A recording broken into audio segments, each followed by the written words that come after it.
Tales of Symphonia is a fairly long game casually, with many saying it takes them up to 40 hours to complete with their first playthrough. Speedruns starting from a fresh file to beat the game clock in much faster than that, with the current record being 7 hours, 1 minute, and 42 seconds by a runner named JayMota 16. At first glance, one would think the run is a button mashing simulator between all the text boxes and fights you have to complete, but surprisingly there's a lot of depth to this run, requiring a ton of game knowledge to get a top time.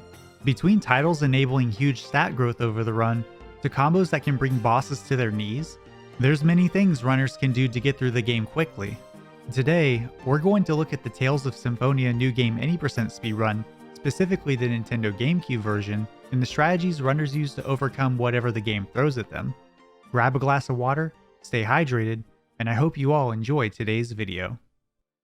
Before we dive into how broken Tales of Symphonia is, I want to tell you about today's sponsor, Control. Whether it's meal replacement shakes or a delicious snack, Control has a bunch of healthy options to quickly satisfy your hunger when you don't have time to cook a full meal. Their protein meal bars are honestly my favorite. They don't taste fake and dry like other protein bars, and they also have a whopping 15 grams of protein and only 240 calories, making them a guilt-free choice when you're in a rush. They come in great flavors like Magic Charms and Choc Chip Cookie Dough, and they taste pretty damn good. Their meal replacement shakes are also a great option that'll keep you full for hours, with 23 grams of protein, only 1 gram of sugar, and your choice of 8 amazing flavors. That's at least 3 reasons to buy out their entire stock. Check out Control and all of their amazing products by using my link. Their stuff is really good, and it would help me out a ton. Also, if you notice this little character on the screen, that's my character in Moonbounce, and you can get up to 20% off in discounts from Control by taking part in their treasure hunts right now. It's free to join, and I'll be live in the extension right after this vid goes up to chat about the new video. Thanks again to Control and Moonbounce for sponsoring this video. Now that I'm done getting that bread, let's talk about the route runners use. Honestly, describing this in a way that's quick and makes sense is very difficult, as Symphonia has several plot twists that change what the end goal looks like. With that in mind, the run follows the story fairly close, requiring runners to get through the world of Sylvarant by completing several temples and dungeons. Eventually, you find out there's a second world called Tetheala, and end up doing something similar over there. This all leads to the final area called Daris Karlon, taking on the game's main antagonist and saving both of the worlds. To beat the game quickly, there's a few things runners have to keep in mind. Avoiding random fights is a must if you want to get a competitive time in this game, and thankfully all enemy NPCs can be seen in the overworld and avoided easily as long as you're paying attention. A consumable item called a holy bottle can also be used to make enemies not notice you, and even if you nearly get into an encounter in the world map, you can save, quit, and come back into the game to remove the enemy NPCs. However, for encounters that runners can't bypass, there's a ton of strategies to end these fights quickly, even while underleveled. The first of these strats is hitting the subscribe button so you can get notified when I release new videos and help bring me one step closer to world domination. In order to effectively deal damage in fights, doing all of your combos manually is a must. This not only lets you control a character directly, but also allows you to send your commands to your allies in battle.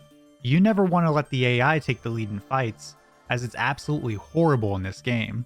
If left alone, characters will do a small 3-hit combo, run away, and do nothing else for varying lengths of time.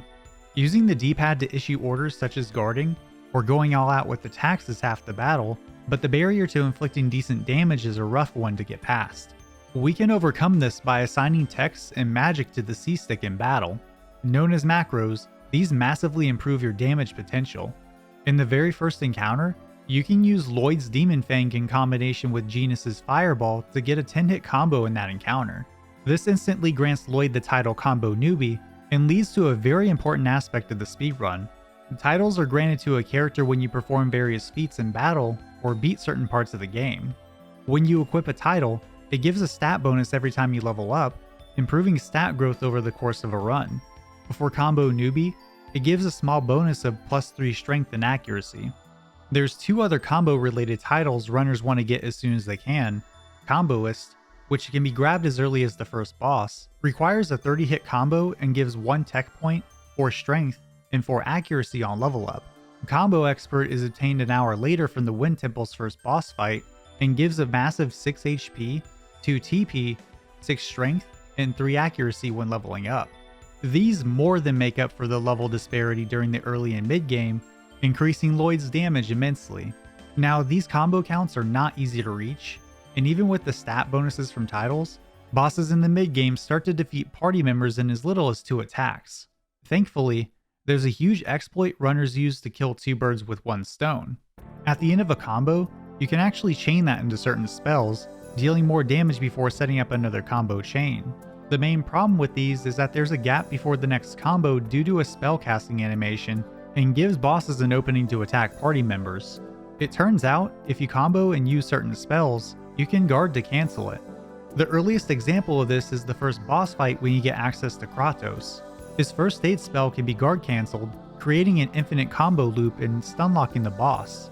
This completely breaks combat throughout the game, but only if you know how to use it properly. There's several mechanics that can interrupt your combos, the first being the fact that enemies can guard as well. This can put your damage to a complete stop, so runners either have to break the guard early with a spell, or jump over an enemy and hit them from behind to instantly break it. Unfortunately, the next line of defense this game has against infinites is something called a tech down. After a certain number of hits on an enemy, which varies depending on who it is and what techs you're using against them, the enemy will fall over or go into the tech down status. This gives the enemy a massive amount of damage reduction, and when they get back up, they'll flash red and start attacking in a way that can't be interrupted until the tech down status is gone. The only way to prevent this is to perfectly time a Demon Fang or any of its variations when the enemy is about to fall on the ground, interrupting the animation before the tech down happens.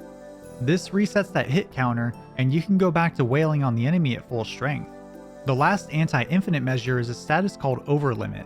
While it's a status that can be used by the player, this also happens when an enemy either gets hit enough times or loses enough HP. Damage gets reduced by 50%, and the character becomes immune to knockback for the duration. You'll also see enemies use their most powerful skills, potentially killing most, if not all, party members. To get around this, runners can either guard and avoid attacks, or use unison skills to interrupt these powerful abilities and make the overlimit run out. It's also important to note that switching controlled characters can mean huge differences in damage when you get more powerful ones. Lloyd only becomes really powerful in the mid to late game, so using Kratos or Zelos as you get them is huge for damage. Another character that's surprisingly amazing ends up being Colette. After she gets access to magic, her role in battle becomes much greater, with her spamming spells where she can. One of these is Paraball, with one of the highest attack to TP ratios in the game. Combined with it not causing knockback, it's super easy to combo into, making it essential for a fast time. There's also one more thing to cover when it comes to combat, which is a glitch that allows you to use skills that characters normally can't.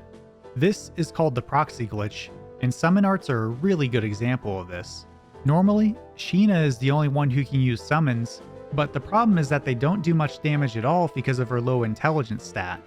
By casting a skill using the C-stick, then before the skill comes out, you change the map skill to another character's skill or spell, the character you started the cast with will use the other spell. This allows characters such as Rain to use summons and dish out massive damage in the late game. Now, these are all great strats to get through many of the game's bosses, but regardless of runner skill, there's several fights that need a little luck to get through. Alright, before I talk about these bosses, you're gonna have to forgive me if I butcher some of their names. And if I do get any of these wrong, feel free to yell at me in the comments. It wouldn't be the first time.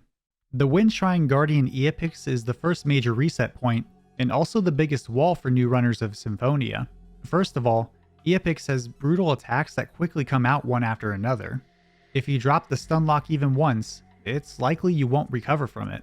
The second main issue goes back to that combo expert title I mentioned earlier. This is the first of a couple fights that you can get the 60 hit combo needed to keep the run going, but anticipating and preventing tech downs, then finishing off combos with spells and unison attacks are much harder than it seems. Another boss fight with Kavara and his minions not long after can waste a ton of time. While fighting the minions, Kavara will stand far away and constantly cast lightning spells at the party. These have some of the worst hit stun in the game and will afflict you with the dizzy status, stunning you for 2 seconds. The damage and stuns add up fast, so runners put first aid on Rain to constantly heal party members.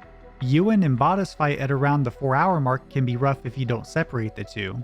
Between spells that'll hit your party with strong AoE attacks, to nearly instant attacks if Ewan manages to get out of your combo, this fight can get out of control pretty fast. Rodile is a boss that shows up in the last quarter of the game, and is another fight that requires runners to pay attention. His regular attacks are really strong and has spells to match that, causing party members to drop before you know it. He's also assured to go into his overlimit twice, and since you only get enough meter to use one unison attack, you have to hope that Rodile doesn't cause problems for the rest of the fight. There are other bosses that could be on this list, but I think you get the idea, as there's a lot that can go wrong throughout the game. Another huge wall for runs is the grade system.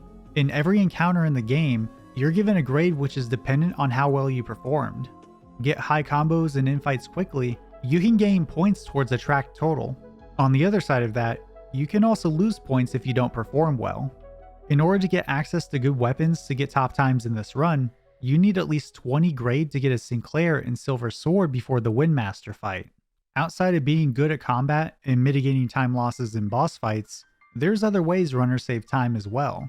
There's a hidden value called Affection which changes what characters appear in cutscenes. There's many different choices you'll make with your party members in the run, and positively or negatively responding can change affection levels. Colette, Genis, Sheena, and Kratos have less than ideal scenes, wasting a bit of time. Rain and Regal come in with the fastest cutscenes overall, with Rain being the best in the run. EX skills are also a great source of time save once you get them, as they give passive effects based on the character who has them equipped. For example, Lloyd's personal EX skill increases mobility in cities and dungeons, Colette's personal increases the duration of holy bottles, and Sheena's personal lets you evade encounters as long as your luck stat is high enough whenever you run into them. Even though big parts of the game can't be bypassed, there's still some small skips runners can take advantage of to save time. In the second visit to the Renegade base in Sylvarant, you can skip some of the puzzles before the Reards by entering this room you're not supposed to. Even though there's a text box that stops you, you can still run into it. If you go in, exit the same way, then run towards the stairs where the guards are, the text box will pop up again. The text box showing up while you're running causes the guards to disappear and allows you to go into the GameCube puzzle room. Doing this lets you take a much shorter path to the Reards and saves around a minute. The next and biggest sequence break in the run is called Ymir Skip. Normally, to get access to the storyteller who gives one of the last major lore dumps of the game, you need to go through Ymir Forest and discover Heimdall, the lost elven village. Doing this removes the guard who keeps you from entering the Letheon Gorge. However, you can skip this by entering an encounter at the same time the guard tells you to leave. This is done by using a dark bottle to attract a nearby slug and getting into an encounter with it. If done properly, after the fight, you can just run past the guard, saving at least 10 minutes. The only thing about this skip is the slug is pretty far away, and the amount of time it takes for it to notice you and come down is not consistent. This skip is the most luck dependent out of the bunch, and can ruin a good run just over 6 hours in. The last skip of the run is at the end of the game in Welgaia. In order to get through this section, you need to get various keys to unlock doors in several rooms. These rooms have floors with Pokemon sliding physics you need to navigate, which can be slow and annoying. On one of the floors, you come up the lift next to an area you can't normally enter yet. By hitting A and down at the same time next to the lift, you interact with it while slightly sliding downwards. If you time it right, you can line up with the opening to the right and enter it. This lets you get the final elevator key of the area and sets the flag for all doors to be opened, saving a minute and a half. Speaking of being in the endgame, there's not much more to the run after this outside of what we learned about combat in this video. With that being said, Tales of Symphonia has its quirks, but overall it's a really cool speedrun that rewards high skill and game knowledge. If you enjoyed learning about the run, go check out JayMota's current any % record and give it a watch. I'm sure you'd appreciate it. Stay hydrated, folks, and thank you so much for watching.